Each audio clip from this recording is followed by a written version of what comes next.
So we're going to talk about the combine for the third time, or at least we're going to try. And let's just get motoring through it. What I was trying to say there is, I got to give a lot of respect out to the media members that do this each and every day, that have been doing it, that have been covering our Lions for a very long time. Whether I agree or disagree with the level of toxicity that I feel is present within the media space, which there is a high level of it, they still do a wonderful job. And they still try to get out a ton of information. And they do. They get out a ton of information. I know they have multiple hands helping them and that, but the job is not easy. It's not easy. It's a grueling day. It's a lot of work. And as you get going through it, year after year after year, you get better, you get faster. So as I get better and get faster, things will get better and be faster for you. But up until I reach that point, I'm going to continue to do what I'm doing. And unfortunately, I have 50 million irons in the fire with how many different things that I'm trying to pull off and that I'm trying to do. So it's just going to take some time to soak it all in and streamline the process. But there's a lot of good things that come out of the combine. There's a lot of rumors. There's a lot of conversations that are happening, between GMs and players, coaches and players, but also behind the scenes. And it's at St. Elmo's, tonight and last night and the night before, when all of the bigwigs are getting together and you've got the league meetings and talking about the new rules and how the league is already looking forward to 2026 and the changes that are going to happen. There's a ton that goes on here. It's like the informal start to 2026. It really is, before the league year hits. So today, what I was trying to say earlier is there's been, a lot of clickbait as usual, but a lot of, the Lions met with this player and the Lions met with that player. Well, the Lions met with all 319 players in some capacity. And I try to put it out on Twitter, which my Twitter is shadow banned. I got rid of my blue check because there's no sense of paying for something that isn't working. Ever since I hit 1 million views on Twitter, it was shadow banned instantly. And that was because it was an NFL video they clearly didn't like. So somebody didn't like. It went super viral overnight, and ever since then I've had a problem. So I'll start a different account that'll be more media driven, so it's not tied to anything else. But anyway, I try to put it out on Twitter that, hey, there's formal meetings that are happening. And quite honestly, there's no real limit to how many players the Lions can meet with. They can meet with all 319, and with the formal that's 20 minutes long or capped at 20 minutes. I don't know if it's a hard out at 20, but generally it's 20 minutes, and they might go over tape. They might talk about plays. They may be breaking down a few things. They might have more in-depth conversations. Those are players that you can kind of say, okay, those are players that the Lions like. But there's two things I know for a fact are happening here.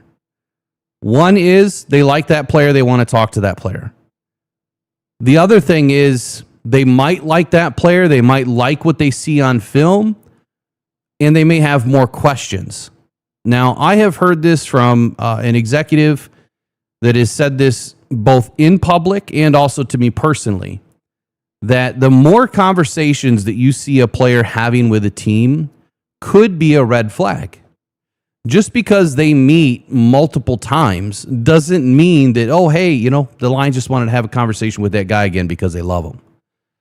There could be more red flags, more questions than answers that they weren't able to receive yet. So don't look at the prospects that are meeting with the Lions as that's the absolute hard line in the sand, that's the position the Lions are going for, and that's the player.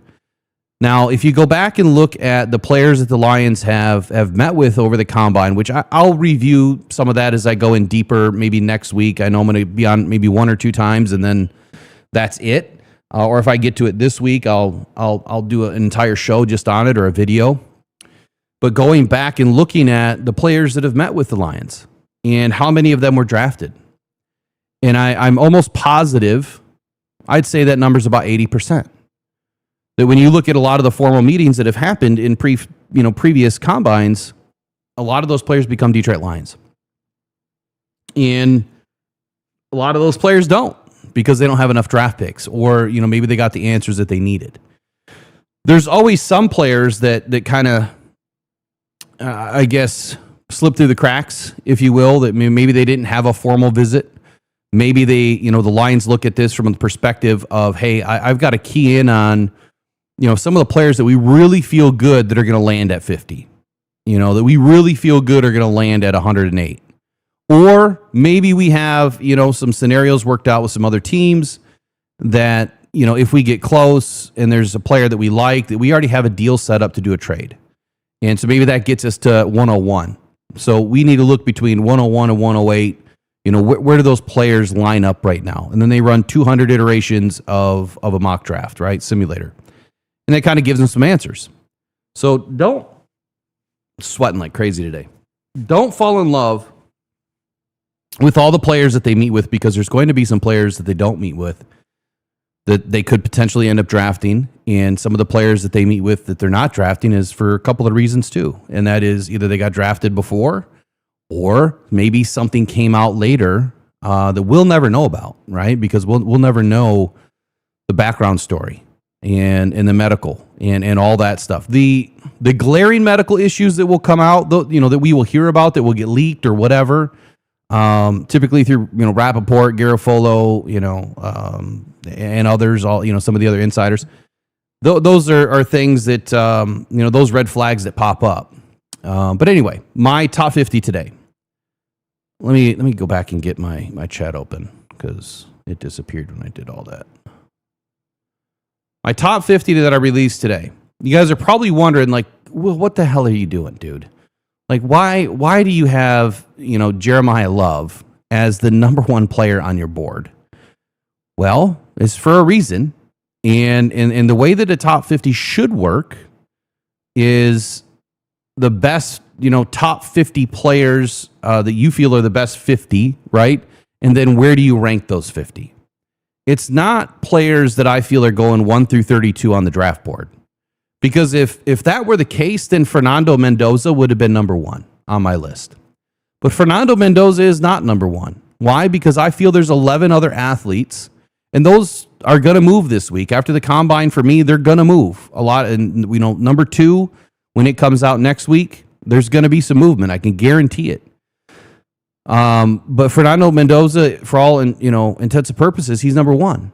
And it was kind of cool. I got to meet him, say hi, took a picture with him today. My eyes were totally closed, but it was kind of a mad dash. He was on his way out, and I was on my way in, and he was signing a bunch of autographs for some fans that were sitting there. And I just got a quick picture with him and told him congratulations and good luck, and then kept motoring forward. So pretty cool to get to meet the future number one draft pick of the 2026 NFL draft. I can't imagine that it's going to be any different than that. But he's just not the best overall player in the draft. Jeremiah Love is, for me. And, Arvell Reese and Caleb Downs are right there. Sonny Styles, they're all right there. So it's not 1 through 32, in the first round, and 32 through 50 in the second round. These are my top 50 right now before I get to see him at the draft. I based it on film, and, watching over 50 hours of film on these guys is a daunting task. I don't know when or if I'll be able to grow that to 75 or 70 or 100. I actually was telling Eric an idea that I had for next year, and we'll see if maybe I'll do that instead, but I'll let you guys know that next year. So let me just kind of start with that, and then I'll get into some of the news in that of the day. But one of the things that came out is NFL execs had voted on the best prospects. Now, I didn't see this until today. I think might have been Doc Macaroon or Mike Payton or somebody that put it out there in an article or whatever. But I happened to see it by Scott Pulisic on Bleacher Report. And I guess on the 22nd of February, which my list was done way before this, right? But on the 22nd of February, you guys were in with the video with me when I did my top 50, which it changed a little bit because remember I left 26 open and I filled that spot. So they voted on the top prospects in this year's draft. And guess who was number 2? Jeremiah Love. Arvell Reese came in at number 1 with 5 votes. Jeremiah Love came in at number 2 with 3 votes. Caleb Downs came in at number 3 with 1 vote. And Fernando Mendoza came in at number 4, or tied for number 3, with 1 vote. So my brain is not that far off from what the executives are thinking. And these are people that will know way more than I ever will about these players. But to see that, I'm close to what they're thinking matters to me, that I feel like I'm getting a few things right here. And that Jeremiah Love belongs to be in the top of the tippy top, because there's just not many athletes like him. There's not many running backs like him. And if you listen to the Rich Eisen podcast with Brad Holmes, he asked Brad Holmes about, Jahmyr Gibbs. And if you look at my top 50, you'll see that I mentioned Jahmyr Gibbs in there when mentioning, Jeremiah Love. Matter of fact, let me get it open here. Looks like we had quite a few views on it today.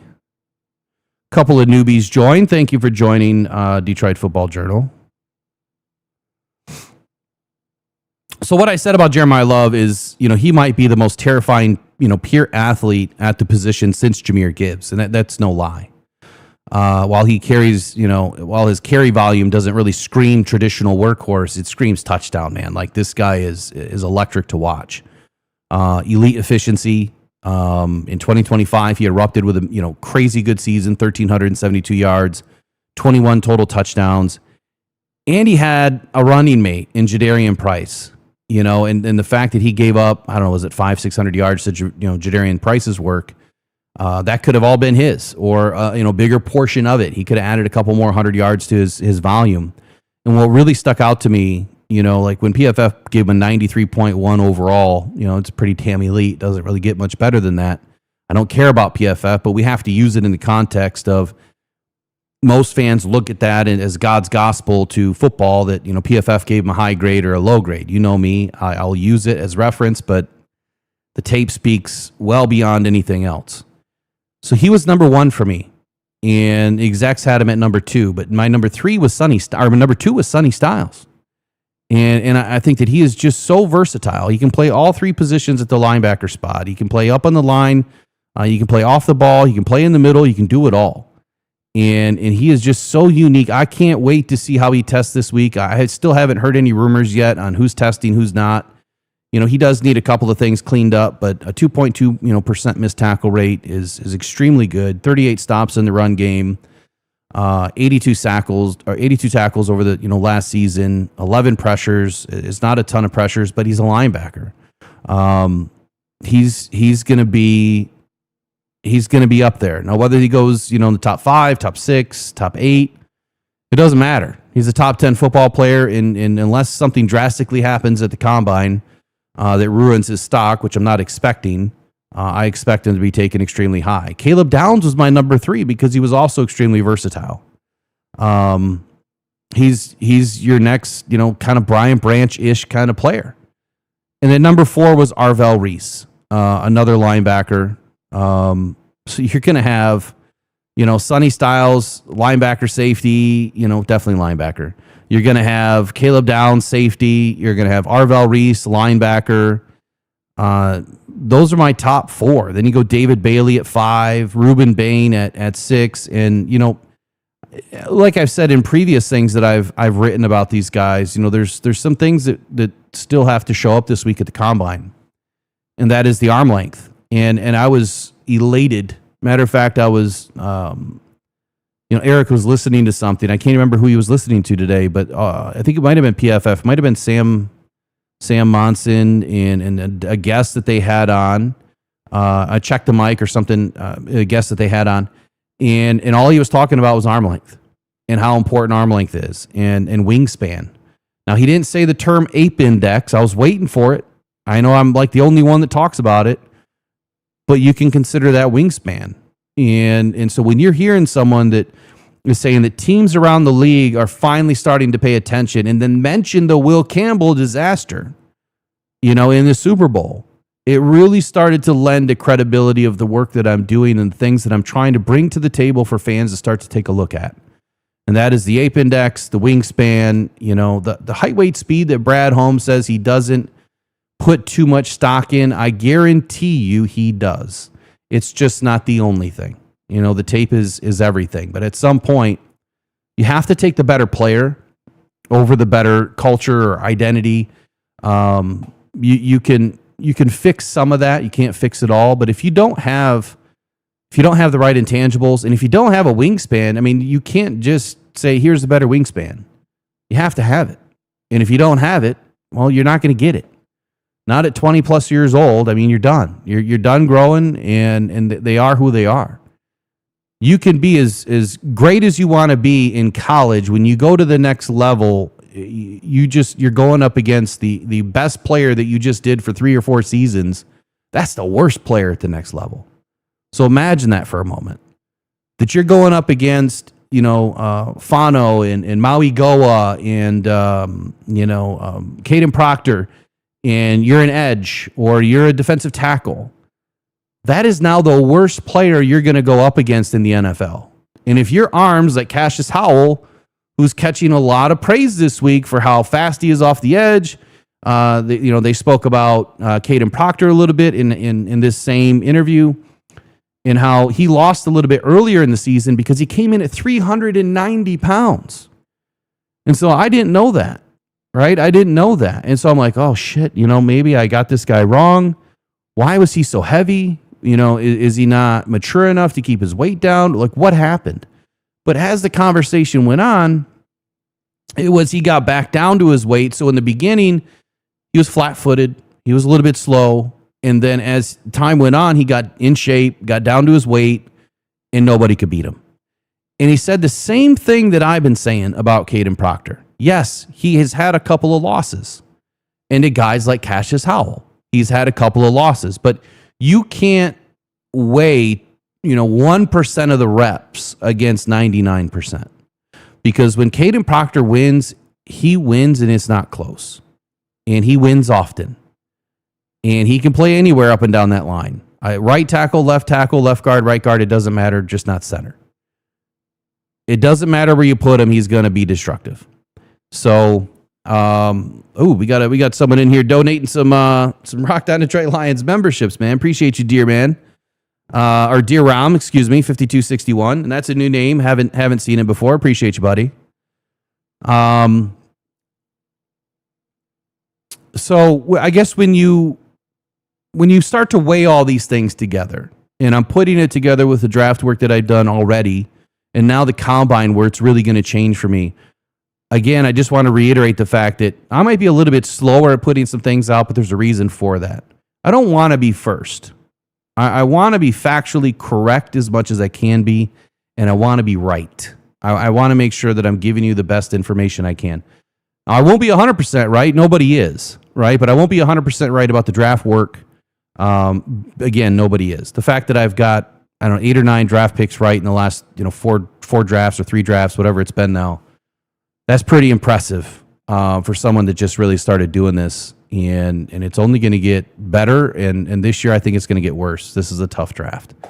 But anyway, Caden Proctor, don't write him off. And Cassius Howell, he's one that has to test extremely well, and he needs to grow about 2 inches in arm length this week.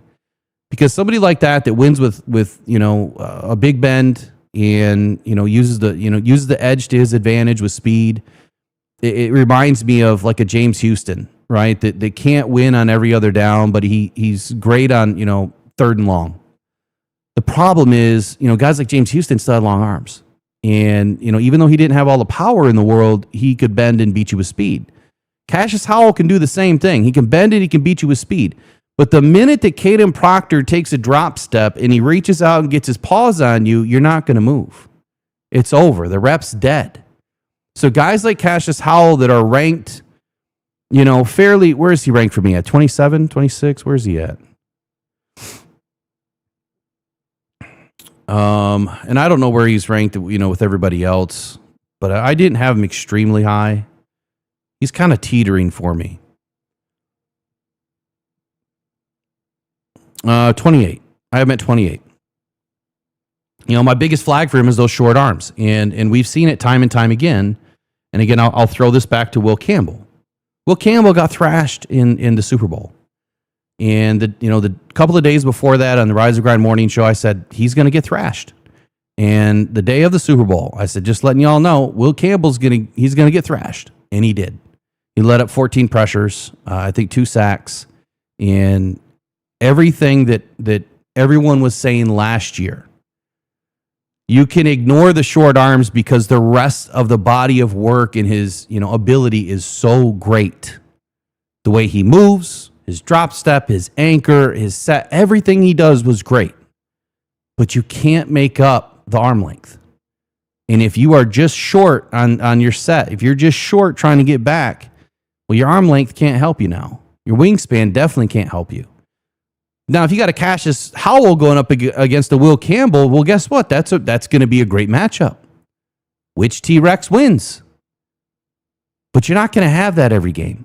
You might have that 1 out of 17 games. And you might win 1 out of 17 games. But what about the rest of the 16 games that you need to help your team win? So arm length, which we're going to start getting into here in the next couple of days when we start testing on Thursday. Arm length, pay attention to it. Ape index, I'm going to be talking about it all week until my ears bleed, or your ears bleed, really. But there's a reason for it. So don't write it all off. It's not just BS. There's a lot to it. There's a lot of work that goes into this.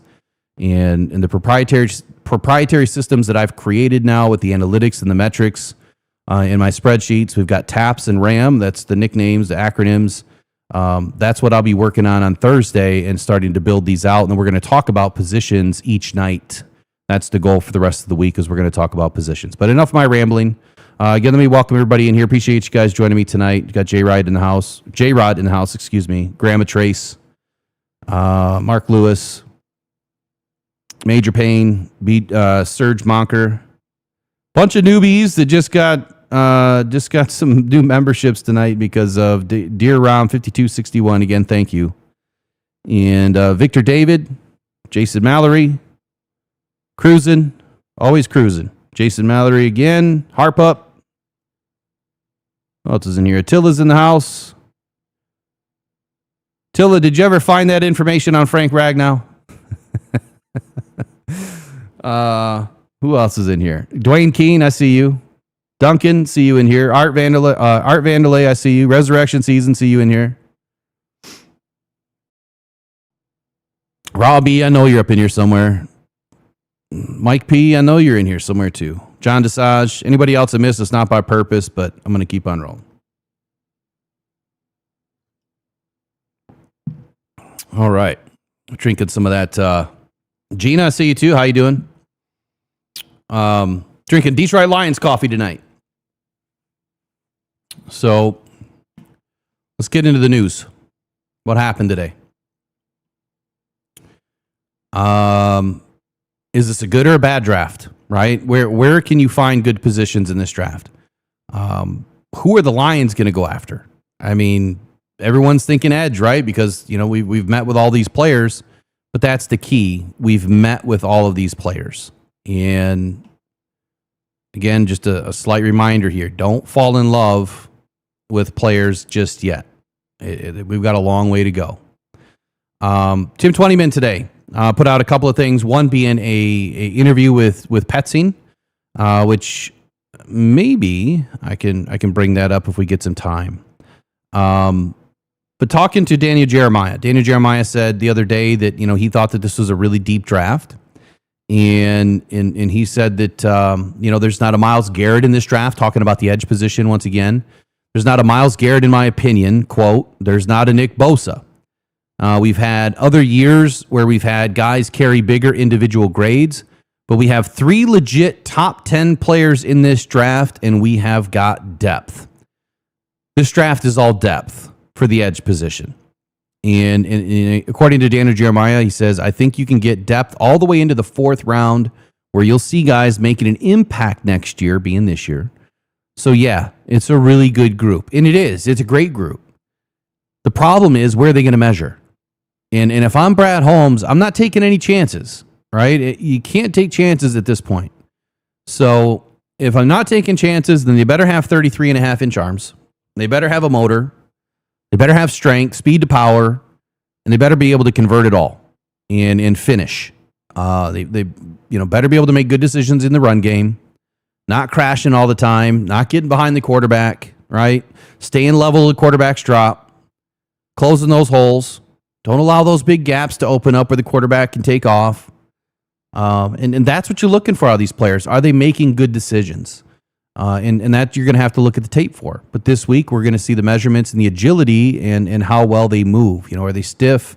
Matter of fact, one of the best last year, just popped in my head, was Ahmed Hassani. And I'm not saying that because he's on our team. I'm saying that when he ran the hoop drill, he crushed it.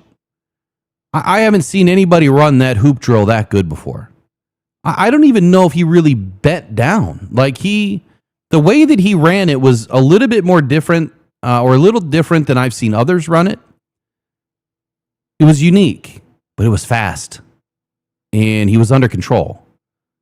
So if you want to go back and watch someone run the hoop drill really good last year, he's one. He's one of them. He did really good. But those types of drills are what I'm looking at this week to judge or evaluate the edge position. That hoop drill is making the bend on the tackle, right? Widening that arc and getting that long, left arm stab if you're running the left tackle, getting that left arm stab to push the tackle in and, bend that arc and get down on the quarterback. You want to start getting horizontal to the quarterback as opposed to vertical at some point quickly. So those are the things that I'm looking for with that. But this draft, you might have a couple of good guys early, but don't be upset if the Lions don't pick up an edge until, the third round, which we don't have a pick right now, but we could, or even the fourth round. It's not that big a deal because the players that we don't really have a shot at yet, unless we trade, the best ones are probably going to be top 12, and then they're gone. So after that, it really doesn't matter. If you're getting a player in the second round, the third round, or the fourth round, I think a lot of these guys are going to grade out really similar. The problem is there's going to be a lot of running backs and receivers in between that time. There's not a lot of linebackers, so you better grab a linebacker first. And that's where I want to go to next. Is this a good draft, a bad draft, for the positions that you're looking for? What are we looking for? And I guess what is the consensus right now as far as where the Lions should be able to find, some good players. So kind of ranking this position by depth, you would probably say that the overall position is edge rusher. It's going to be really deep in this draft. I think that I think it's going to be a good year. I think it's going to be a really good year for the edge position. Again, just like Daniel Jeremiah said, you don't have a lot of elite guys in this class. You're going to get a lot of depth. And so after the first round, yeah, you might still have some guys that contribute, but they may not be big-time impact players. So don't waste a pick early when there's a better offensive tackle or a better linebacker or a better safety, which I think that we can all agree after the question that I asked Dan Campbell this week about Kirby Joseph when I asked him, what his confidence was. Quite simply, it didn't seem very confident. And he said that it was, tough to tell right now.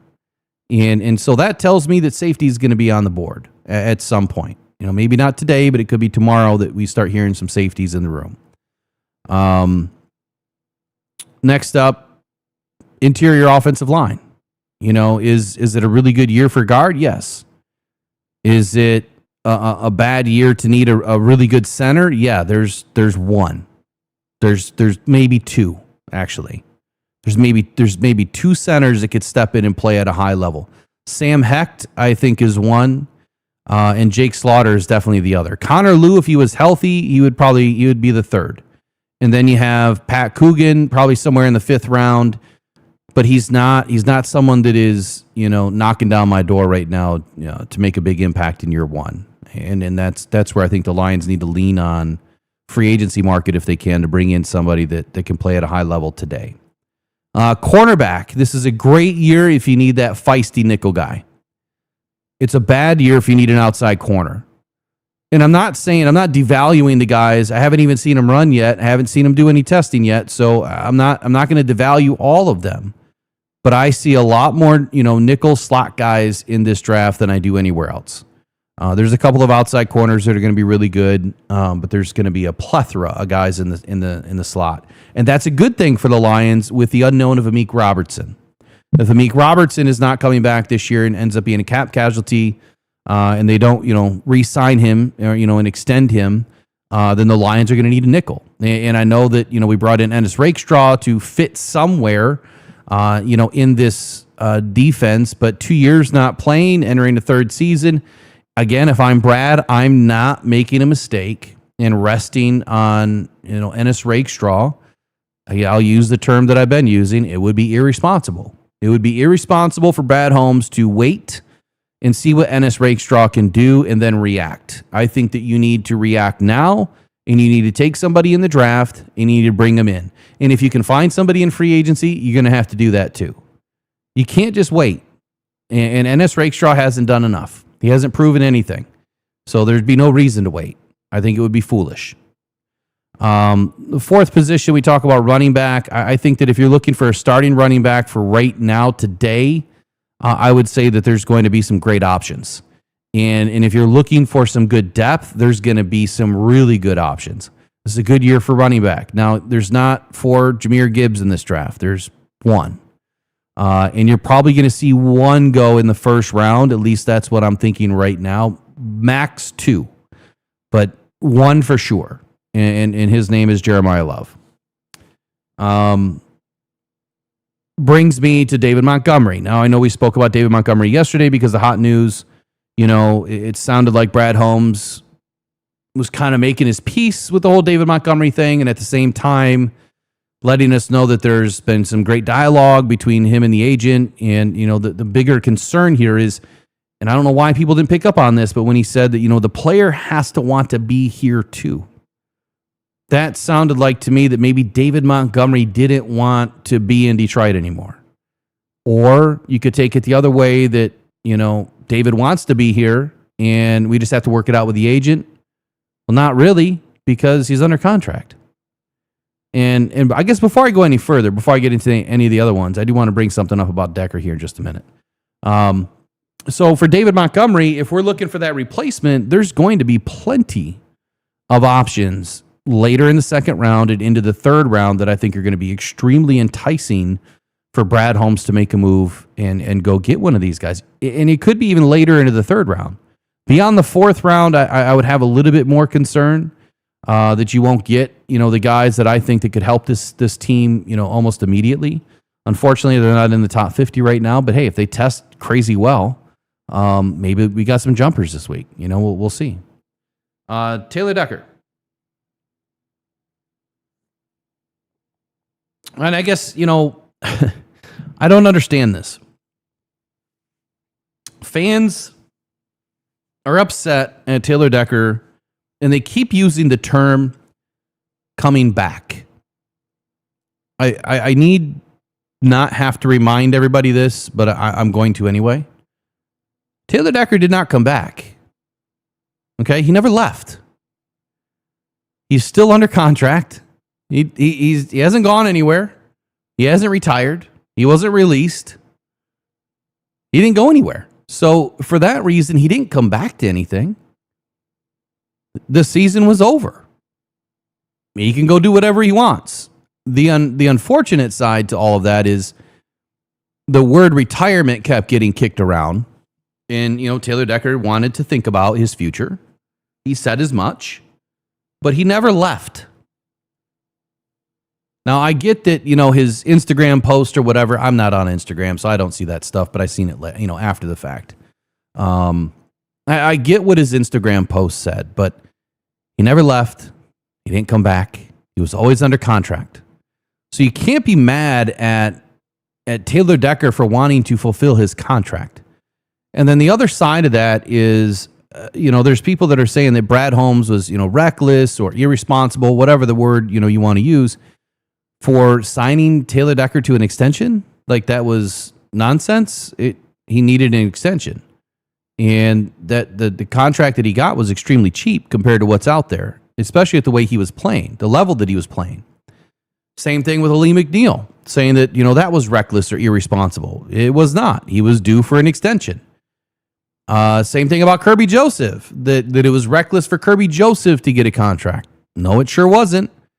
I know I pissed a lot of people off when I said trade him before the contract. Don't sign him. Go get your draft picks for him. Let him be somebody else's, contractual problem. We didn't know about the injury then, but like I told y'all before, I would have traded him. I'm not going to be your favorite GM in the world if I was ever a GM, because I'm going to make those hard decisions. I'm going to move off of players and do what's best for the team. And if I could have, stacked a couple of picks, and guess who I would have replaced them with? We would have had Eminawari, because with the picks that you would have been able to get for Kirby Joseph, you would have been able to get Eminawari. That would have been the smartest move ever for Brad Holmes, at least since 2023. And it didn't happen.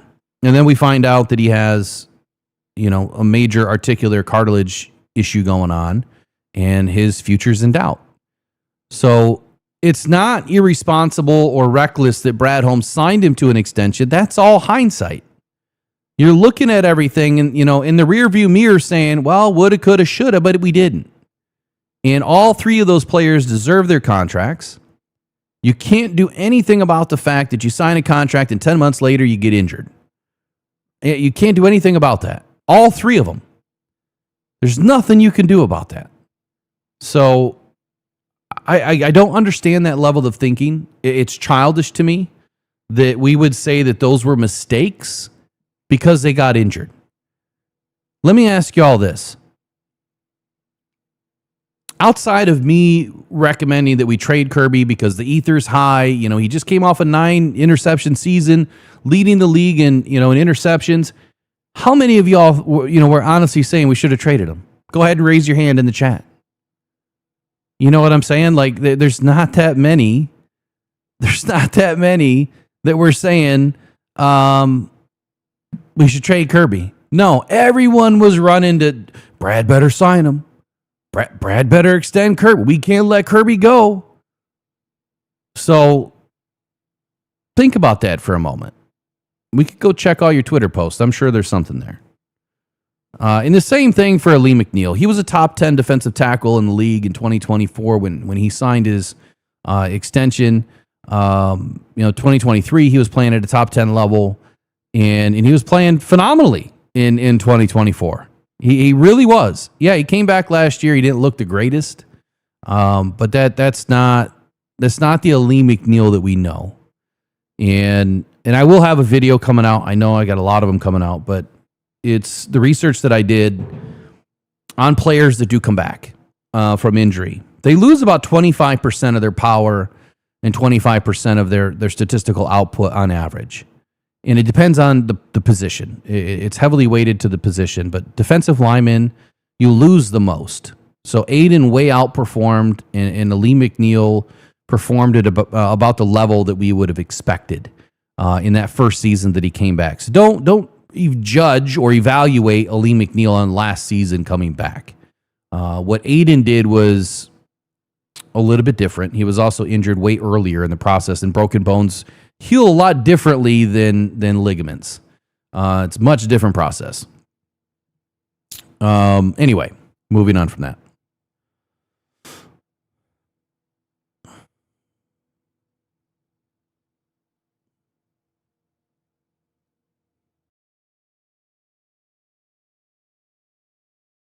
Okay. Next position, safety. What's this year's market for the safeties? Well, I think it's pretty good. I think there's going to be several, and I think that if you're looking for that Kirby Joseph replacement, it's in this draft. If you're looking for the box safety, there's just not as many big guys in this draft. There's really not. If you can convert a small linebacker, a tweener, to a safety, that might be your best opportunity to find a really good box safety in this draft. There's not many Brian Branches around. There's going to be several deep safeties in this draft available, even past the first round. There's going to be a couple. Linebackers, look, if you're looking for, some players that can play at a high level, there's going to be several linebackers available. If you're looking for, I guess, not having to take that linebacker in the first round and still be an impact player, that's where you're going to have a problem. Unfortunately, you have to kind of weigh that, let's say you're picking at 25. And it's like the Jack Campbell idea, really. Like Brad knew at 18, if he didn't take Jack Campbell now, he was not going to be there at, I think we picked next at 34. He was not going to be there at 34. And, the second pick into the, second round. So you had to do a little bit of a reach. Great reach. Phenomenal job by Brad Holmes to go out and get Jack Campbell. So again, if you're picking at 25 in the draft and you need, an impact linebacker right now, and they're not, projected to go until the mid 40s, it's unlikely that you're going to be able to move up. Someone else probably looking at that player, he's going to be gone. So at 25, you might have to pick a player that everyone else would say is a huge reach, but that player's gone. And you know what doesn't matter? What doesn't matter is if you do take that player and that player turns out to be a pretty damn good impact player in year one, or by year 2 or 3, he's, already flirting with all pro, then the GM looks like a genius, Brad Holmes. Other GMs maybe aren't as reactionary maybe to the board as Brad Holmes has been, but I think that Brad Holmes has done an excellent job at managing the board and giving us a great opportunity to bring in good players. Offensive tackles, I think that if you're looking for a good starter immediately, there's probably 3. Maybe you could stretch it to 4 in this draft, and they're all going to be in the first round. You might have a second or a third rounder that ends up being really good, like Max Ihanachor. We don't know what he is. He could be a guard. He could be a right tackle. I think he could be a left tackle later, after he gets seasoned into the league for a couple of seasons and gets his footwork right. He's still a very young, raw, piece of moldable clay, if you will. And I think that there's a big ceiling for him, but he's entering the league with a very low floor. It doesn't mean that we don't have a surprise, that's going to, show up here this season, out of the 3rd or 4th round. But if you want that surefire left tackle or right tackle, there's probably 3 to 4 names in the first round, maybe very early into the second, depending on how this board goes. And then after that, you're probably looking at 27 or 28 that player that you take this year is playing at a good level. And you're going to have, it's not so much a developmental guy. I mean, they're all developmental. They're all rookies. They all need some development. They're going to need a little bit more time to really settle into who they are and get that elite training at the next level. I think it's going to be a bad year if you really need a left tackle. I'm not fully in love with all of the left tackle options. There's a few, and I think they're all going to be okay. I still think 27 is going to be their best year, or better year than their rookie year, of course. I guess you could say that Fano is probably the purest tackle in this class, but even then, we might have a surprise later on. And I still believe in Caden Proctor-Holy. I think he's going to be excellent. Wide receiver, look, this class is loaded. It's like pick your poison. You're going to hate me for saying this, and I don't even want to say it because, for some reason this year, I got to stand up, man. This chair sucks. For some reason this year, Daniel Jeremiah and everybody else has been talking about the Detroit Lions wide receivers. Let me move my camera. They've been talking about the Detroit Lions wide receivers all week at every podium that they've been on. The Lions wide receivers, Amon-Ra St. Brown and Jameson Williams, they've been getting a lot of conversation. They've been brought up in a lot of conversation that the Detroit Lions have done it right. So here's my question. I hate to use the term dime a dozen. I know I've used it in the past. It's kind of a funny term. But is this a year when you are cap strapped and you want to do some incredible things in the draft? You're going to hate me for saying it, so I'm just going to say it. Do you trade Jameson Williams when you've got guys in this draft who can go in and get his production? You have some big bodies in this draft. You've got some guys that have speed, and you got guys that are big, and you're going to be able to be extremely successful with them. Here's the downfall. Jared Goff seems to need a season to develop a wide receiver. And man, does he put a lot of time into Jameson Williams. And Jameson Williams is playing at a pretty damn good level right now.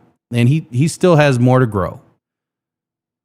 But again, if you're Brad Holmes and you're looking at this draft, you're like, I need 5 impact players out of this draft. And I need those players to play immediately. We've got a lot of holes to fill, even though he goes BPA. So he says, imagine what kind of a haul you could get for a Jameson Williams and then still go in and find your next Jameson Williams. If we're speaking, production-wise. I don't care about the speed as much as I do the production, because if you look at a guy like Amon-Ra St. Brown, well, he doesn't have all the speed in the world, does he?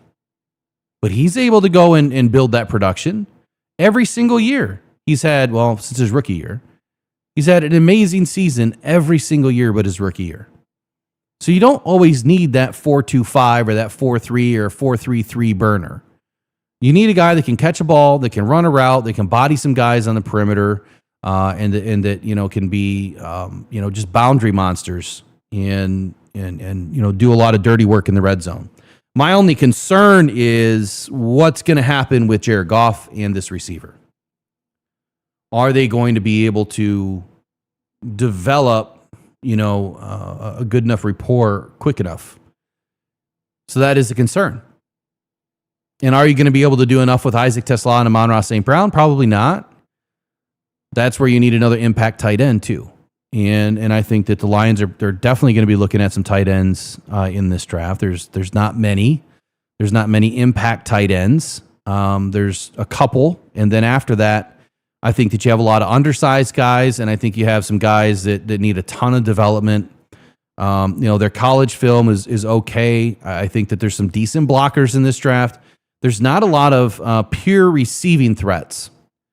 And I'll just put it out there for what it's worth. Kyle Pitts was one of the guys that I wanted to come to Detroit. And Kenyon Sadiq is kind of that next, Kyle Pitts, if you will. He's just a giant, a giant receiver out there. I mocked him as I might even have him as the highest out of anybody, but I have him as number 14 on my top 50 because of how he is able to affect the field and affect the game. He's someone that 145.5 passer rating when targeted. He's your quarterback's best friend, right? Anytime a quarterback needs to make a play, he's available. He can run. The dude can catch. He contested catch monster. And he's going to be right in the wheelhouse for Brad Holmes. I wouldn't be surprised if he ends up in Detroit. I wouldn't. And you know what would make even more sense is that if he ended up in Detroit and the Lions grabbed another wide receiver later in the 4th round and Jameson Williams was traded, that's the only way it would make sense to, for me. I wouldn't want to bring him in and still have JMO there because I think that, you're going to have too many options and there's not enough ball to go around. And yeah, you can give defenses fits with, a roster like that, but we still need more guys. We still need a lot more guys, especially on defense. And look, I don't want JMO to go anywhere. Don't take me wrong. It's just, don't be surprised by these moves. If it happens, it happens. If it doesn't, it doesn't. Let's see. So tight end, I think, I kind of agree with some of the, the other analysts out there saying that there's going to be a lot of undersized guys in this draft. And, I like Sam Roush, and then going into the Panini Bowl, Sam Roush did not play well at all, but it's a microcosm, of his career so far. It's a small blip. He needs to test well. He needs to hit the pro days, and he needs to, bang out these interviews with the GMs. and the coaches. But he's someone that I think that can play well later on into that fourth round. He's going to be an option. You don't have a lot of Sam Laportas and Kyle Pitts in this draft. We just don't. We just don't. So you got to get them while they're there. Defensive tackle. Look, I think that if you need, if you need a bull rusher, that is going to be able to get into the backfield and shut it down in 2026, there might be one or two, and they're going to be in the first round. I do like Christian Miller. The more and more I kept watching his film, and I know he's a little bit raw, but the more I kept watching his film, the more I liked it. And he is someone that could be a difference maker soon. I'm not saying immediately, but soon. So if you're looking for, some good run stuffers, there's going to be a few. And if you're looking for some guys that are going to be really good in a couple of years, there's going to be a few. If you're looking for a game changer on, day one or day two, there's going to be a couple. Like the defensive tackle room is not overly loaded this year. Quarterbacks, obviously we know the situation there. There's not any in this draft. So that's kind of your overview on kind of where, the scouts and the analysts are kind of seeing the draft right now as far as, how deep is it going to be at certain positions. Do me a favor and subscribe to DetroitFootballJournal.com. And, of course, follow me for more. I'll keep getting more and more out as soon as I can. Next up, let's talk about some of the players that the Lions did meet with. Now, a list of formal, and I'm going to say non-verified formal, because I was not able to verify just yet.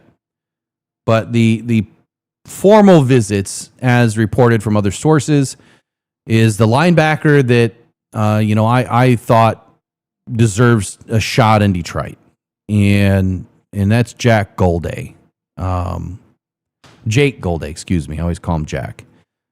And quite honestly, I wasn't surprised that the Lions met with him, and I wasn't surprised that the Lions have met with several linebackers.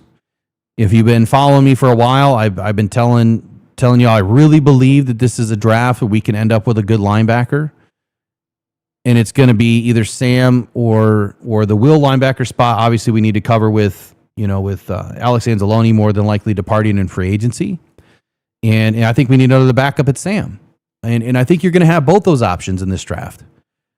You don't really need another Mike linebacker. I think obviously this is Jack Campbell's defense. He's not going anywhere. And I think that we all understand that. And Sonny Styles, look, he's gone early, so you can forget about that. But Jake Golday, I have him on my top 50 right now. Where is he? I think he's up in the 40s, isn't he? 41. 6'4", 240 pounds. Dude had 18 pressures, 9% missed tackle rate, 43 stops. 106.5 passer rating when targeted, but this guy plays with a lot of range, a lot of length. He compresses the middle of the field really well. He can definitely play out there in that will position. I think he could play all over the place, honestly.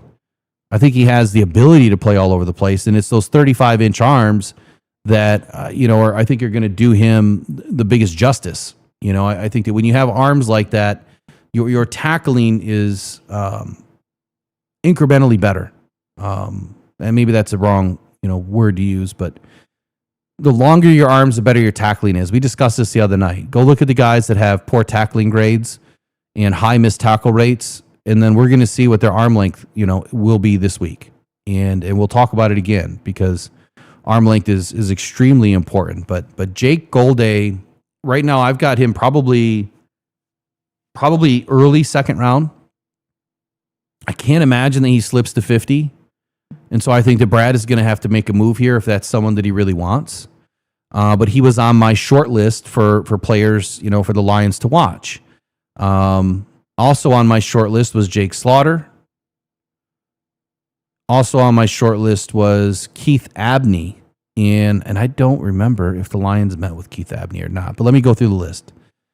Jake Golday, linebacker Deontay Lawson, linebacker Carson Shaw, linebacker Anthony Hill, linebacker Jashawn Barham, linebacker Kyle Lewis, linebacker Red Murdoch, defensive tackle Gary Smith, defensive end Zion Young. Zion Young also is on my players to watch list. Defensive end TJ Parker, who is also on my players to watch list, my short list.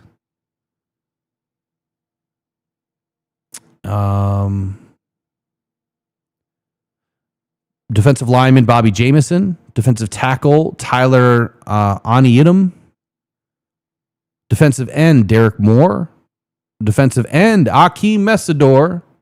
Let's pause there for a moment. Akeem Mesidor. This guy, I think is, I think he's special, right? It's funny. Eric and I are driving to Best Buy today, and Eric asked me the question. He says, you really like Akeem Mesidor? And I said, yeah. And he's like, he said, you don't care that he's 25 years old? And I said, no, I don't. I don't care that he's 25. And then the reason why is because all we need is one contract out of him. He might be a player that comes in and gets his rookie deal, and then he might get one more extension, and then he'll be 34 years old.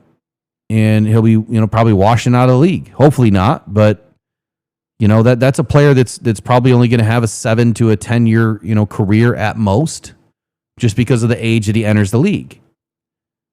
Now, interestingly as it is, just about 30 minutes later, we're listening to something, I don't remember which podcast it was, and the same question comes up. What about guys that are a little bit older coming into the league? And the sentiment was that the general managers don't really get bothered by it a whole lot, depending on the position. And they said the same exact thing that I just told Eric. All you're really trying to get is one good contract out of that guy, and that's it. And and look, 4 or 5 seasons, that's a long time. And if you're getting 4 or 5 seasons at a rookie rate, well, I mean, you're stealing the guy, right? Especially if they're really good. Akeem Mesidor might get a top 20 rookie deal. It's going to pay him some decent money, and I think he's going to come in and set the world on fire. I really do. Akeem Mesidor is one of the very first articles that I wrote, player profiles that I wrote this year. And to see that he made the list today as at least an unverified formal, that's pretty impressive, man. I'm glad that the Lions see something in him, because I definitely do. Defensive end VJ Anthony and TJ Parker too. So defensive end TJ Parker, like, he's another one that I believe is pretty raw. Very unique, but 41 pressures, 24 hurries, 22 stops, a 15.5% pass rush win rate. Like, this guy's a menace. And, he shattered Miles Murphy's TFL record in the first year that he played, with Clemson. And he didn't stop from there. Like, I mean, he really went on to have a pretty damn good career at Clemson. On tape, man, his analytics really hold up. He wins with heavy hands. He definitely creates leverage, and he has a refined ability to shed blocks, which is exactly what you're looking for, on the other side there of Aiden, right? Is you want someone that can set a really good edge, and he can. He's not going to beat you with pure speed, but he's going to beat you with power, right? And he's not converting speed to power, but he's just winning with power. Good first step. I think that his peanut punch techniques and his ball stripping ability, I think it's bar none. I think it's some of the best in the league when you're looking at defensive ends in this draft cycle. And I do have him as a 4-3 defensive end, and so do the Lions.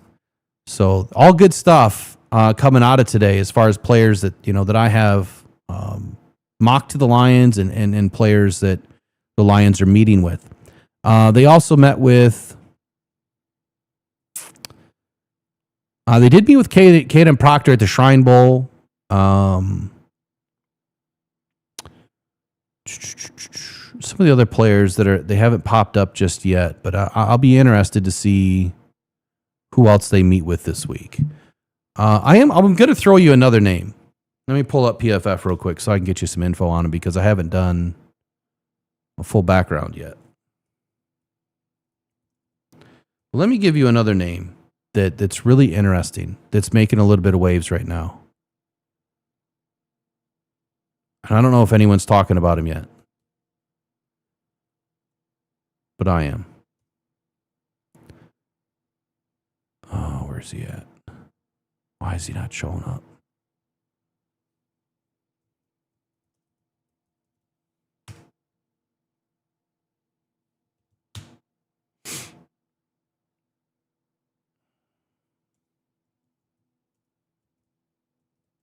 I'll dip into the chat in just a minute here.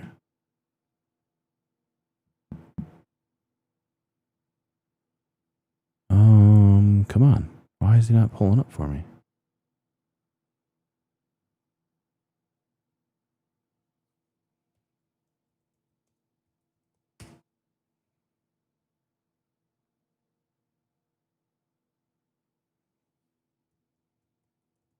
Here we go. All right, Malachi Lawrence. I was spelling his name wrong. So if you haven't heard of Malachi Lawrence, UCF Knights, you need to do yourself some homework. This guy's got it, man, and he's going to be available late. Potentially, we'll see how he tests this week. He might fly up the board this week. I don't know yet. We'll see. But when I see numbers like this, 19.2% pass rush win rate, his big downfall is his run stop rate. Like that's probably going to be a problem for Brad Holmes and Dan Campbell. And then again, maybe not. You know, they may see some things on tape that are more scheme driven than performance driven. True pass rush grade of 91.6. Overall pass rush grade 89.5. Overall grade 80.1. 470 snaps last year with 7 sacks, 3 hits, 30 hurries, 2 batted passes. This guy was pretty impressive. I watched some of his film the other day. We also heard about him today a little bit. Someone's taking notice of him, and I'm hoping the Lions are. So Malachi Lawrence, UCF Knights. Do some homework on the guy. Check him out. Let me get you a couple more pieces of info here. 40 pressures last season. 40 on 427 snaps. 40. It's an insane number for the amount of snaps that he played. 18 stops. So his run defense grade is not great, right? Right? His run defense grade is not great, but he's getting the stops. He's getting the sacks. He's getting the hurries. 40 pressures, 2 batted passes. He's a menace. And a menace is exactly what you want. Let me take a look at one other thing. I want to get you one other number on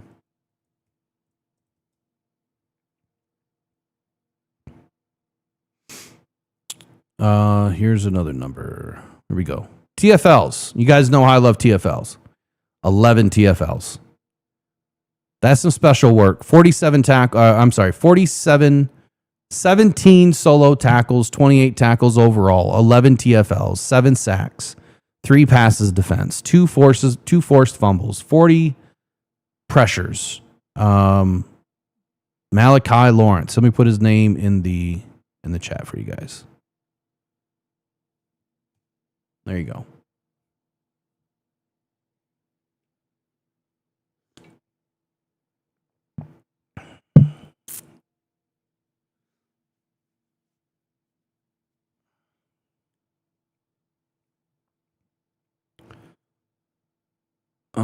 Let's see. All right, now I'm going to jump into the chat for just a moment here. Let's see. Mike Peace asked about the kid from Texas A&M is our third tight end. Texas A&M is our third tight end. Who are you talking about? Oh, Borkature. Is it Borkature? Let me look.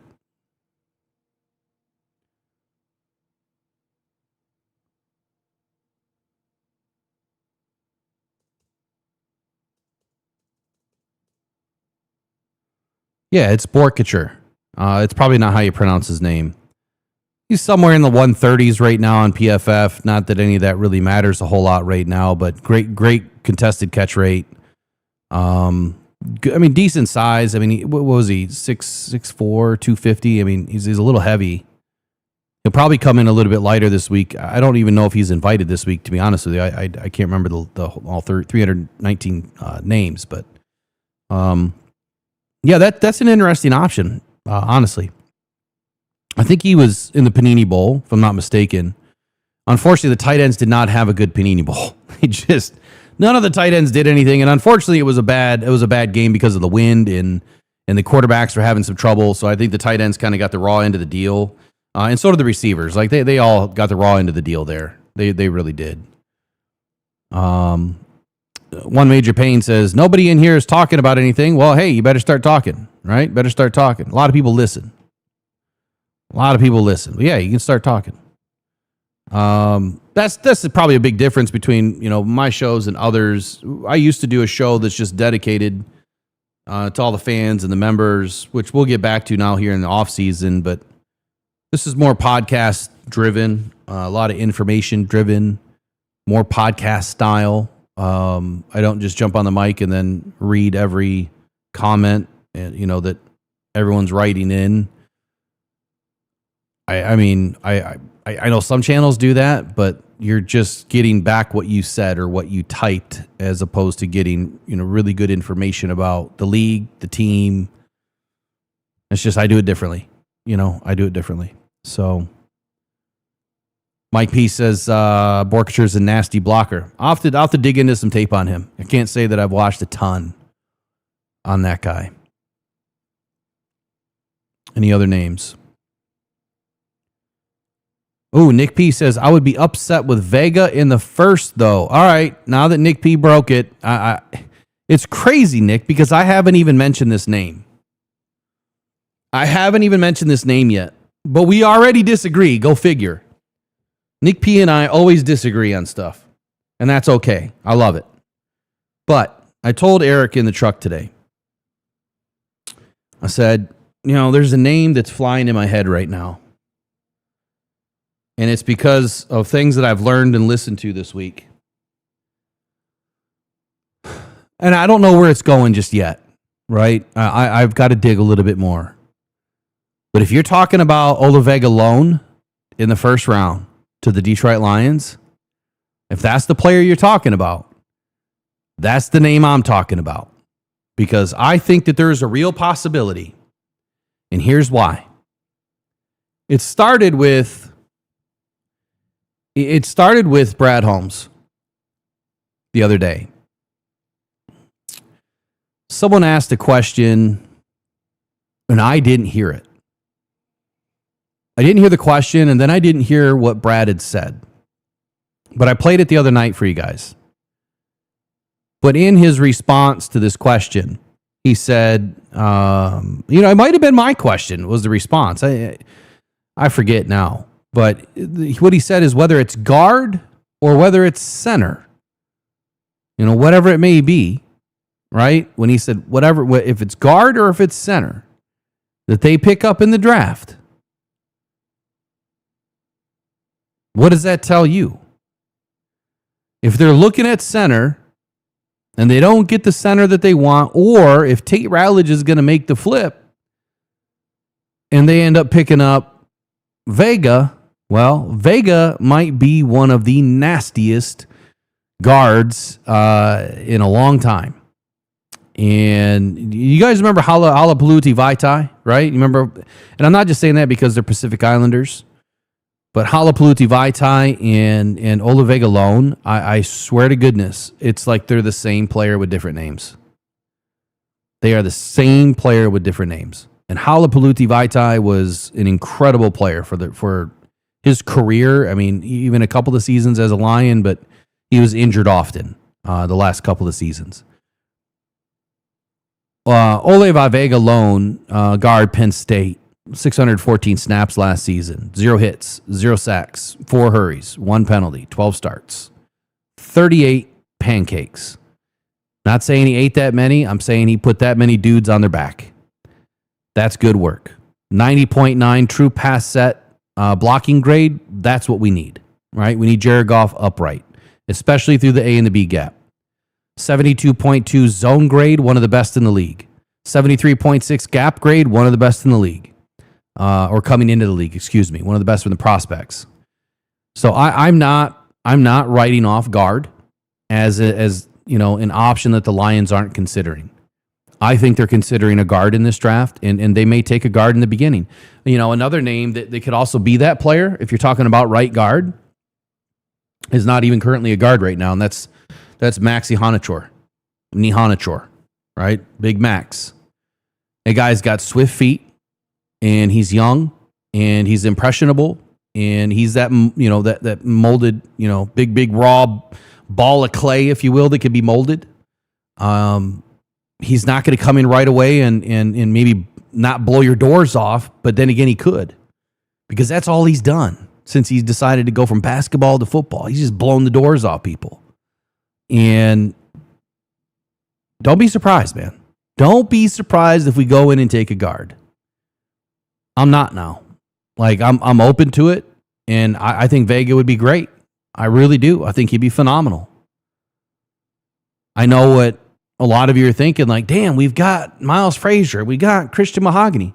I told y'all at the end of the season, it would be irresponsible for Brad not to level up that room and make Christian, or Miles Frazier or Christian Mahogany, one of them, a backup. If they can't beat out the guy in front of them, you're not just walking into the season given a job. You're going to fight for it. But we would instantly have the best offensive line once again and the best depth once again. Now that Dan Skipper's definitely a coach, which is perfect move. Manu, I think, is going to be the swing tackle. If you have Frazier or Mahogany as a backup guard, and you bring in a guard that can play at a much higher level, and if Tate does move to center, which I wouldn't be happy with, I think you need to go out in free agency and get a center that can play. Again, I'm not giving any credit to Seth McLaughlin because we don't know what he can do. That's an awesome line from left to right. 80% of your line is solid. Penei Sewell, Oliver Vega-Lone, Tate Ratledge, Christian Mahogany or Miles Frazier, and then Taylor Decker. Hopefully can play one more full season at a high level. But I'm still not settling on that. I still want another left tackle in the house. And I think the Lions do too. I think that between free agency and the draft, expect a minimum of 3 offensive linemen joining this team on a higher level, right? Higher level draft pick, first, second, third round. And free agency, I would expect three offensive linemen. Anything beyond that is just depth or 90-man roster. Yeah, Eric's got the night off tonight. He had a rough day, man. He's tired. Yesterday was long, man. I walked over 6 miles yesterday. Like I said, I give a lot of credit to those guys. I'm banged up. I'm hurt all over the place, so. He says drinking that coffee is going to make you sweat. Well, yeah, it might. It might. I've also got this extremely hot undershirt on that's just killing me right now.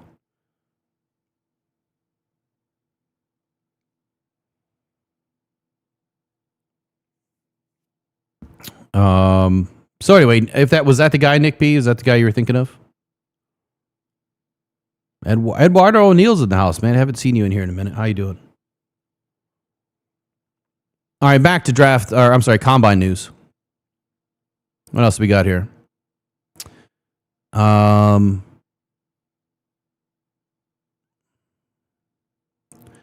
defensive adjustments here by Calvin Shepard. So Calvin Shepard had an opportunity to sit down and speak to a couple of people. Namely, it was Tim Twentyman, and between him or Dan Campbell or Brad Holmes, speaking of the defensive adjustments coming, this is something that I was saying a lot last year. I wanted more nickel and I wanted more 2 deep safety, or at least some sort of a safety shell, right? Get out of the damn single man. Like get out of single man and single high. That was Kirby's job. Like Kirby's not playing, so let's get into more of a too high shell. The reason why the Seahawks were able to do what they were able to do is because they didn't play a lot of single high safety. And to hear Kelvin Shepherd say that their defense in Seattle is a lot like what we run, I call bullshit. I do, because they don't run a lot of single high safety, and you do, Mr. Shepherd, disciple of Aaron Glenn. And that was our one of our biggest problems last year. That when we don't have the ponies in the race, we're still a little bit stubborn. So I'm glad to hear that there's a major growth phase for Kelvin Shepherd, and that Dan Campbell recognized it as well. He says that we've got to tighten the screws on a few things, but I love the staff. I love what we do. We've already been through the cut-ups. Like, if we could go back, maybe we could play a little bit more of this or a little bit less of this. And I think that there's a lot of clarity in some things, adjusting when we get a few injuries here or there, or here and there, excuse me. That's what Dan Campbell had said. And I think that's it. You have some injuries. You got some players that don't fit that mold on that defense the way that you were running before. Now you have to do something a little bit differently. So that means when, if you can't get all the players that you want to get between draft and free agency and everything else, then I think that you go into practice and you say, all right, twos and threes, or whoever's out there that are playing with the ones today, hey, we're down a couple players today. So now we have to go to our alternate defense.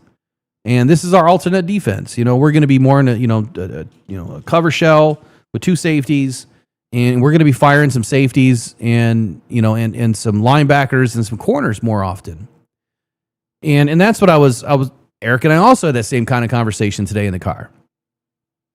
And I said, if the Lions have that two safety shell going on, and you bring one down into the box, right? Brian Branch, he comes down into the box. I said, it's kind of like an option at this point, like what Seattle was running. If they come down into the box, let's say, the opponent kind of switches up, they see what you're doing, so they're going to try to match it, right? But do the opposite.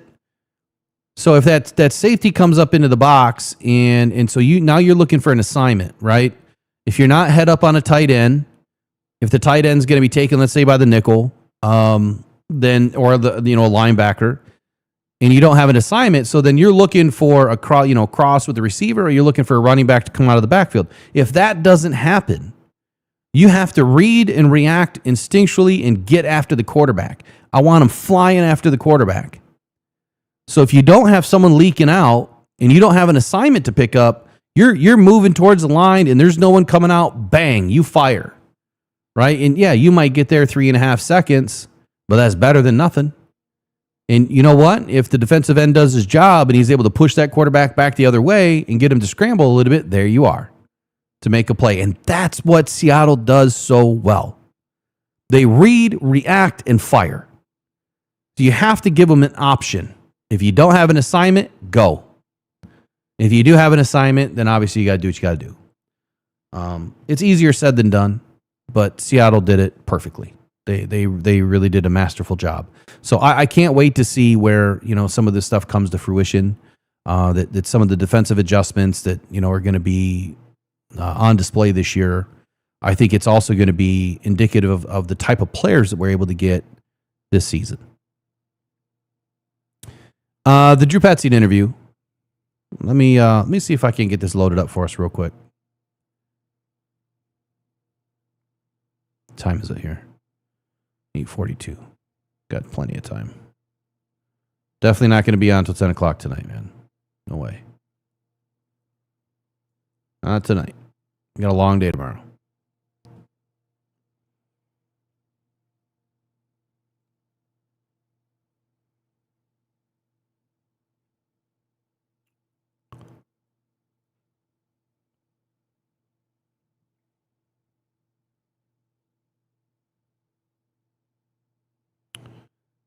I just got to get a camera loaded up real quick. I don't know why it's not. Where Where did my camera go?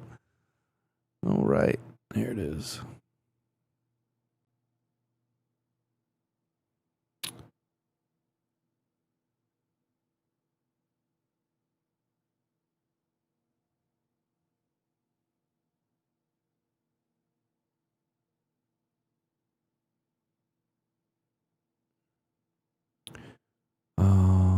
Come on.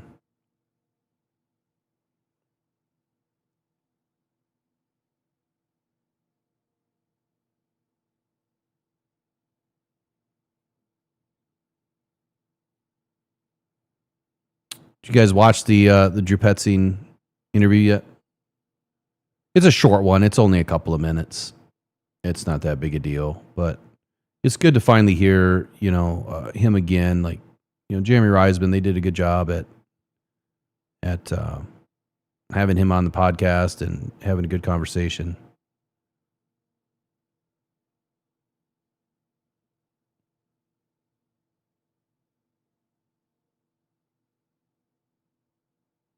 All right, I think I got that fixed now.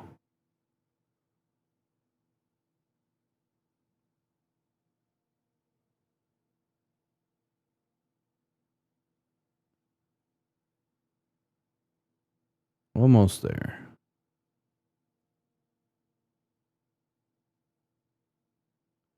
The biggest thing about Drew Petzing that I think it keeps coming up, it keeps coming up in, multiple, whether it's interviews or conversations with Dan Campbell or Brad Holmes or whomever, right?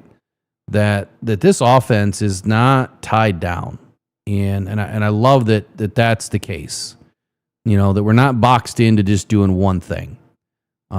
This offense can do a lot of things, well. There we go. I think we're all good now. I've only got one monitor, so I'm like handicapped over here, man. It's like I've got one arm, It's just very, very tough. Looks like stuff's not even working right. Like, what happened to my ticker over there? All right, here we go. With litter robot. Oh, these stupid litter robots. I don't even have a cat. I get so sick of seeing this ad.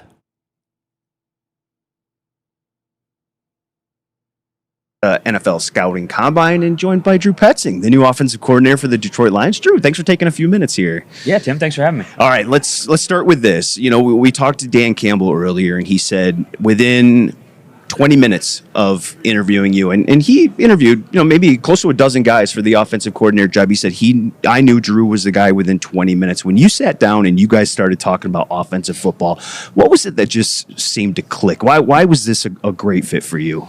Yeah, for me, it was so many different reasons, from a philosophy standpoint, from a culture standpoint, from a roster standpoint. They've done just such a good job of building the foundation of this team in terms of their belief in what it takes to win football games. It was just a great opportunity for me, and I like to think that my belief in terms of how games should be won, how you should play the game, offensive scheme, and how you interact with people on a regular basis showed through. And I just think it felt natural right from the get-go. What does the best version of Drew Petzing's offense look like on the field on game day?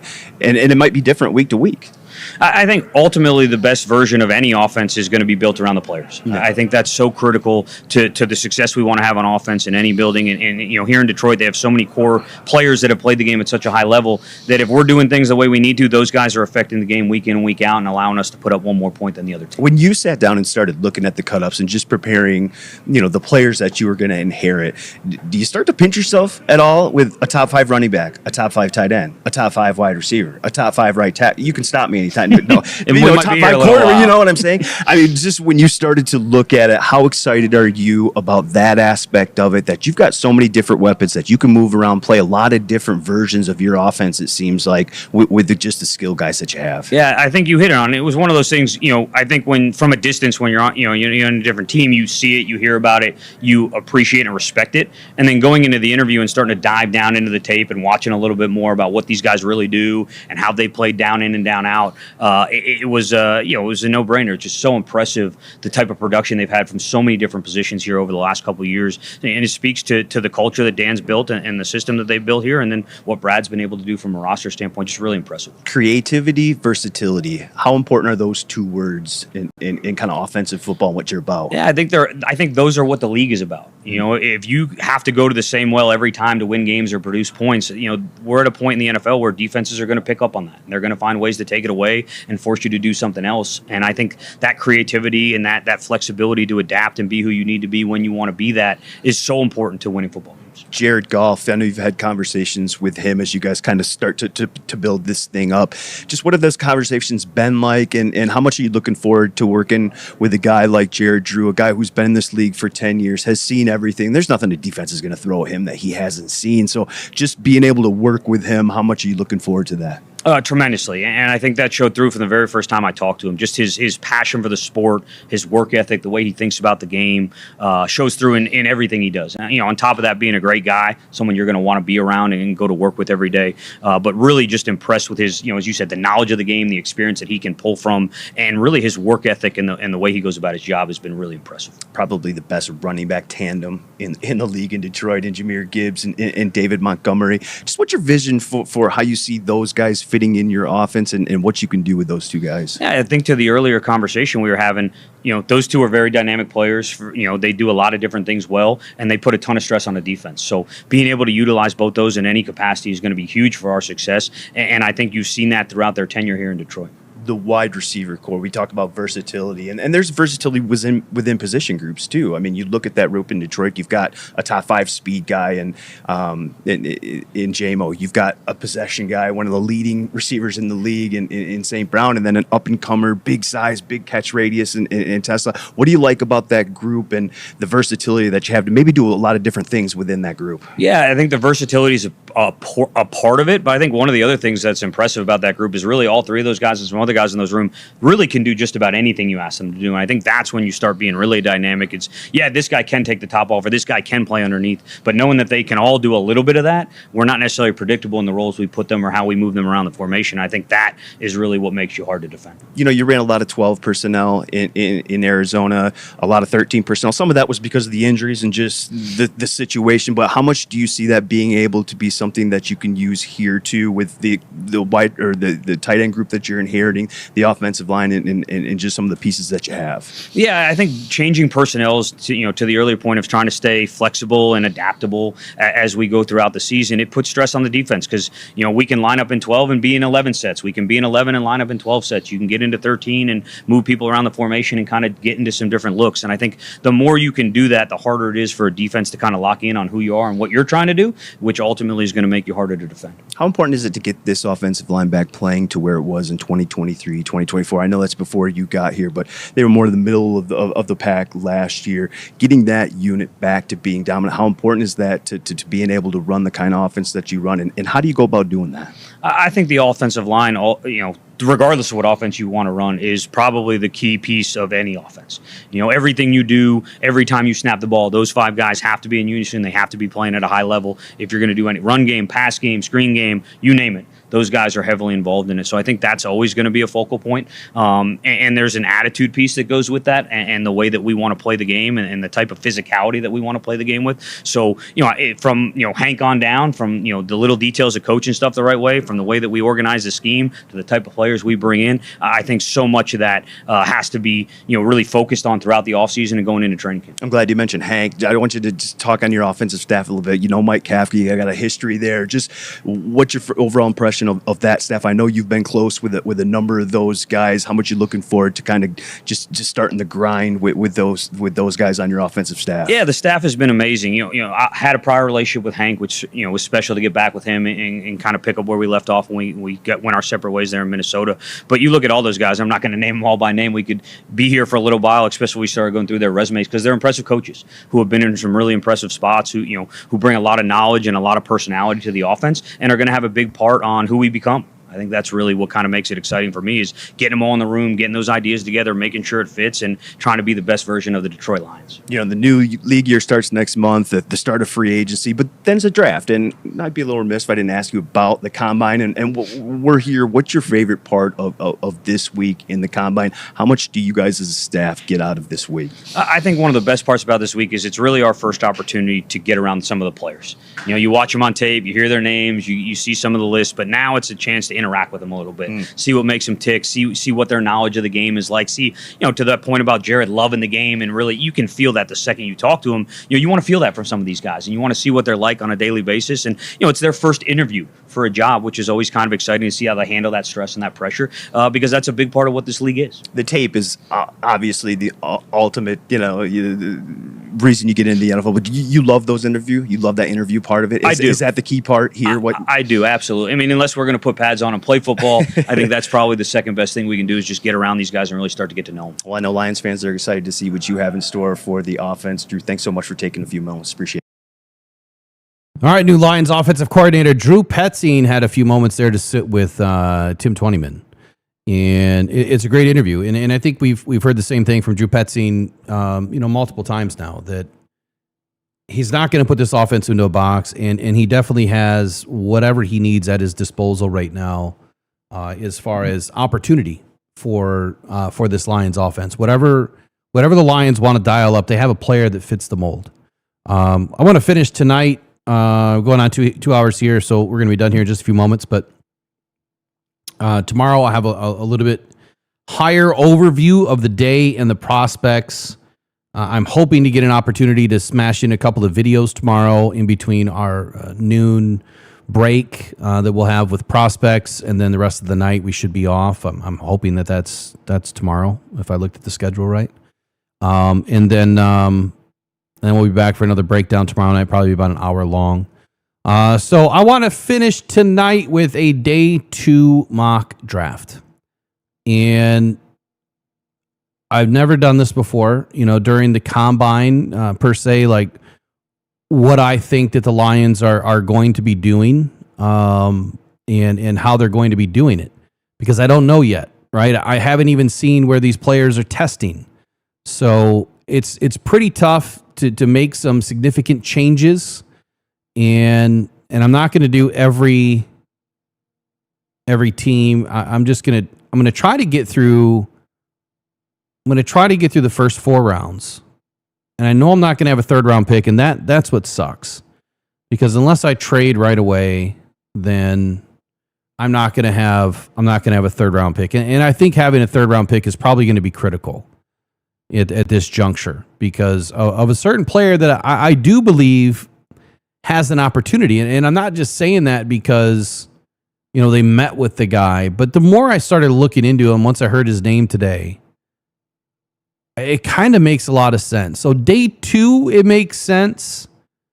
Day 3, day 4, day 5, it may not make sense.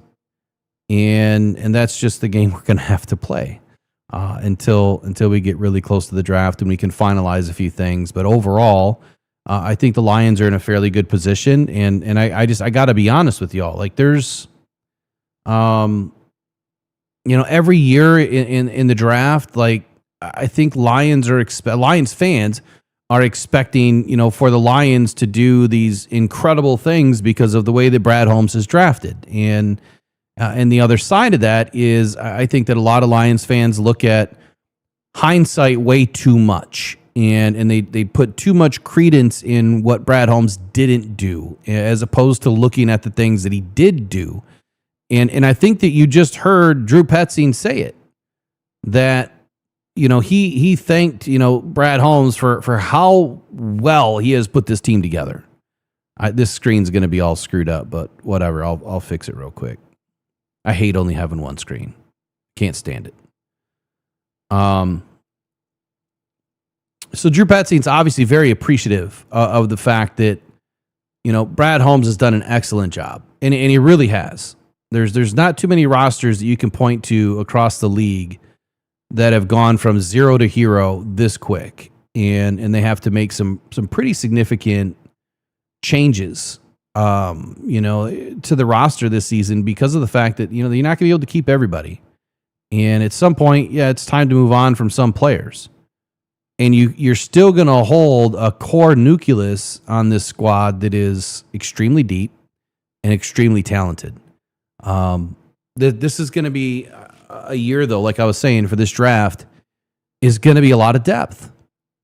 It's going to be really tough to get multiple impact players in this draft.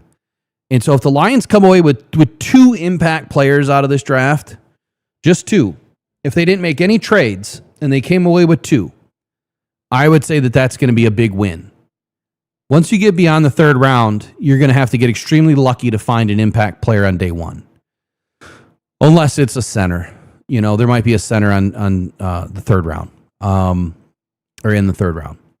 But after that, I think it's a lot of depth, but I think it's more valuable depth. I think it's higher floor depth, right? Maybe not as high ceiling, but higher floor depth that you're going to see the Lions be able to bring in this year. So we'll see what happens in this draft. I have no idea. I haven't done one of these in a few days. I don't know what's changed. We're about to find out. Let's start it up. Cassius Howell just went at 16 to the Jets. Please, please, please do that. Please. I don't like that Keldrick Falk went at 14. I do like Keldrick Falk. I think that he's going to be an amazing player at the next level. Caleb Banks going at 12. That's highway robbery. Jermod McCoy to the Rams. Look, that's a boom or bust pick. If you've read DetroitFootballJournals.com and you've read my top 50 today, you would have seen that I said the same thing. It's boom or bust. Jermod McCoy hasn't played in over a year, and you just don't know what you're going to get. Kansas City, if they get Jeremiah Love, I'm not going to be happy about that. Carnell Tate, an amazing player, absolutely deserves to be there. Mansour Delane, though, moving all the way up to number 5. You got to be kidding me. I'm not surprised that Caleb Downs going at number 2, and I'm not surprised with Bain or Reese, but I think Bain is one to watch out for. Again, I did a workup on him a couple weeks ago or about a month ago, whatever it's been now. Got to watch out for his arm length. So here's what I'm left with. The Lions have multiple opportunities here at 17. You see this guy, Avion Terrell? Here's what's funny about Avion Terrell. Matter of fact, let me go to my thing here. I think I put him all the way back here at the back. Where is he? Where is he? Oh, no, I'm sorry. This player right here. If you haven't read DetroitFootballJournal.com, this is one that you need to go pay attention to. Keith Abney, cornerback, Tennessee. Have your eyes on him this week at the draft. This guy's an extremely good player. So the funny thing about Avion Terrell is that when I watch Avion Terrell and then I went and watched Keith Abney, I saw a very, very similar player. He does a lot of great things. He does a lot of good things. And he does some things that you don't like. But the guy can play. He can flat out play. As a matter of fact, the standout feature of Abney's 25 season was how consistently he disrupted the catch point. This dude is fierce at the catch point. And that's exactly what I'm looking for. When you go watch Seattle's Super Bowl tape again, that's what you're going to see. They're going to attack through the hands without getting penalties. He had 12 pass breakups, 2 interceptions, 2 forced fumbles, and a 46.1 passer rating. This dude's going to be special. If the Lions do get a corner, again, I think that he has the inside-outside flexibility. I think that you can drop him into the slot, into that nickel, and he's going to be just fine. So Keith Abney, keep your eyes on him this week. All right, now back to the Lions' first pick here in 2026, day 2 of the Combine mock draft. What are we going to do at number 2? Is it Akeem Messidor? Is it Dylan Thieneman, which I would love to have a safety? I would. What happened to McNeil Warren? Where did he go? Why is he dropping all the way down to 37? That's craziness to me. As much as Monroe Feeling has that body size and type and everything else, I think he's too thin. I don't see enough power out of him. And I'm not saying that he can't get it, because he can, I'm just not seeing that power right now. Defensive line. We're going to need a defensive lineman. And honestly, Christian Miller makes a lot of sense for the Lions. And I'm not saying he makes, a lot more sense over an edge, but he probably could. This he can disrupt the pass through the middle. He can also stuff the run. He might have some of the cleanest tape that I've seen out of any of the defensive tackles, to be honest. And where he lines up is right there in that B gap. And we do need to replace DJ Reader more than likely this year. So he is someone that would make a lot of sense. But I'm going to stick with.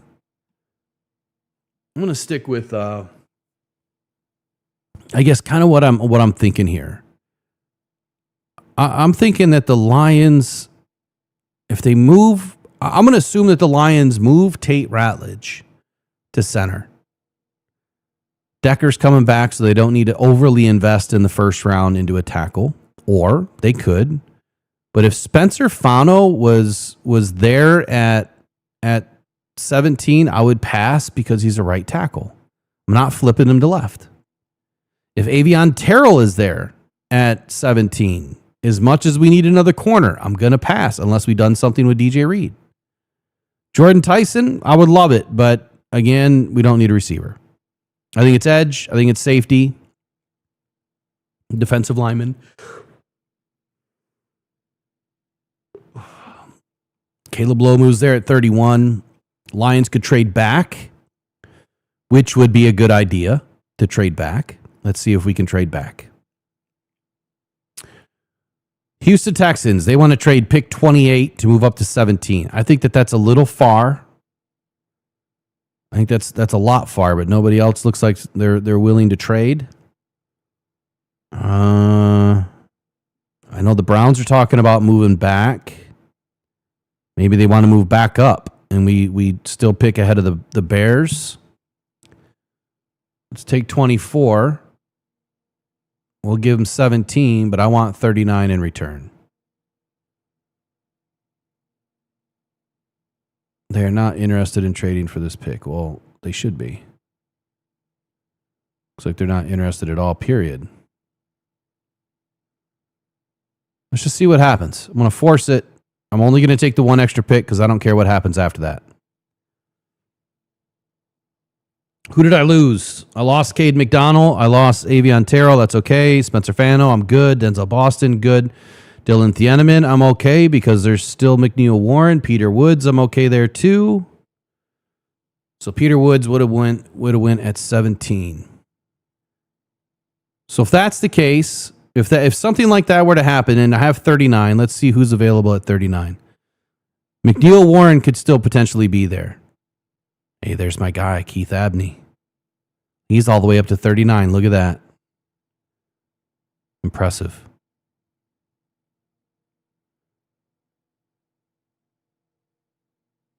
All right. I'm going to go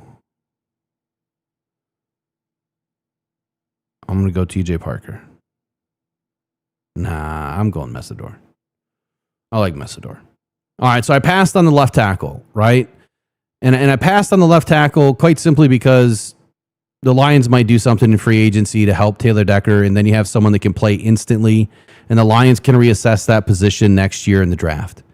So we got our edge that can help. We've got Ahmed Hassanin coming back, and look, I don't think that Josh Pascal is going to play this year. I don't. So next up, I think that the Lions could really use a linebacker. They could really use a safety. And there's plenty of opportunity right now. And this is why it's so important to have another pick in the second or the third round. But if Tate Ratledge has been moved, if he has been moved to center, this is where guard would have made a lot of sense. And I probably should have taken Vega first. Anthony Hill's decent size. Gotta look at his grade again. Pass rush, cover grade right there. It's okay.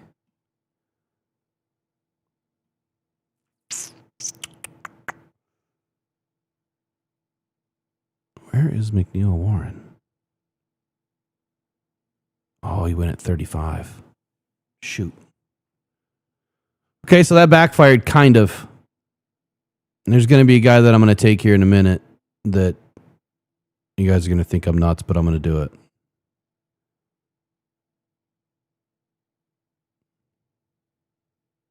I'm going to go ahead and take the linebacker. Jake Golday might be there at 50. I'm going to plan on him being there at 50.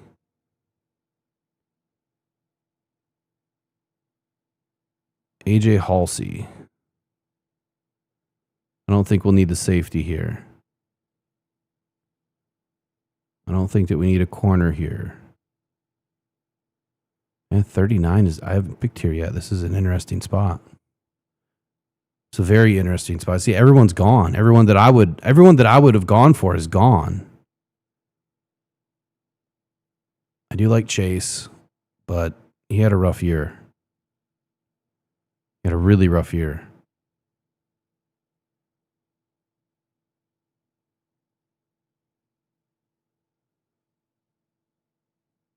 Well, it looks like I might get the tackle after all, but he's a right tackle. That's the problem.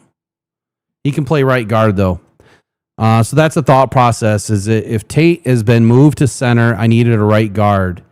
And since we have Blake Miller here that can play the tackle position, right, on the right side, I think he can play some guard too. So I'm going to go ahead and take Blake Miller at 39. And then at 50, I'm going to take the linebacker, Jake Golday. And now I'm going to hope and pray that my safety is still there. We'll see. Oh, he's gone.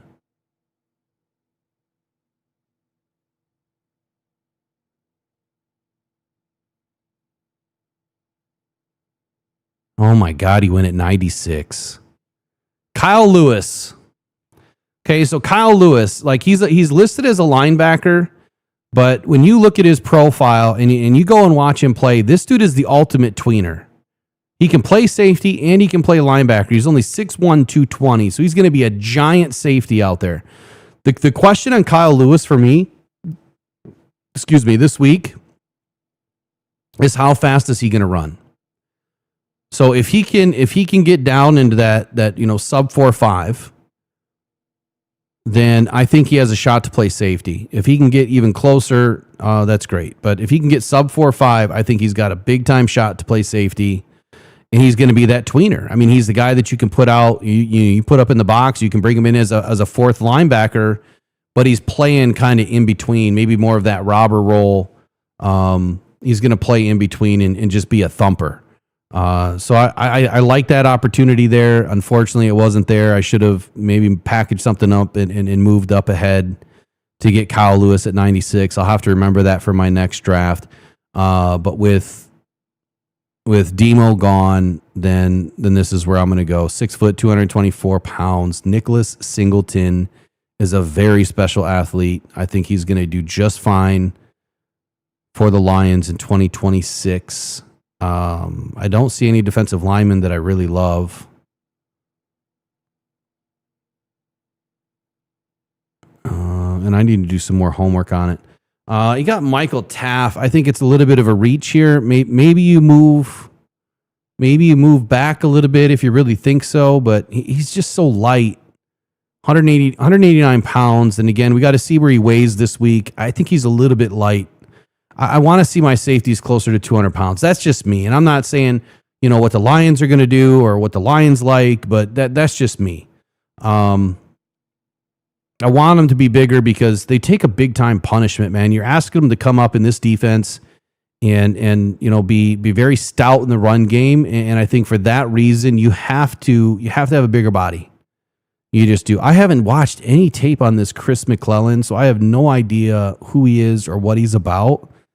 Looks like he's nose tackle size, 6'4", 323 pounds. Let me look at something else here. Oh, he wins. All right, I'll take the defensive lineman versus the halfback. No, let's just assume Demo's gone. I'm taking Nicholas Singleton. So there you go. There's my 4-round draft. Day 2 of the combine. And I think that would be a hell of a draft to get us started. We get the tackle we need. We get the edge that we need. We get the linebacker that we need. And we got Demo's replacement. I think it's pretty good. I'll stick with it. I'll stick with it for now. Appreciate you guys joining me. We haven't had a lot of people in for whatever reason. I'm not sure why. Maybe I need to put out some more content. Get more people back in. Vega would have made sense. J-Rod, absolutely.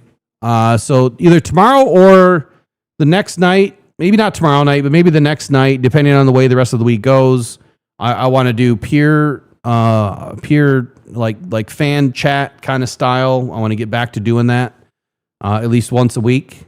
And so we'll do that, at least for an hour or something this week where it's just all about you guys. I want a lot of call-ins, and you guys can just kind of control the show. So you guys have a great rest of your night. We'll be back tomorrow. Hopefully we get a little bit more time tomorrow to do some more work. So guys, take care. Go and probably go Detroit Lions, man. Have some fun this week. Enjoy the combine. And I know I will. So we'll see you guys tomorrow. Take care. Pressured by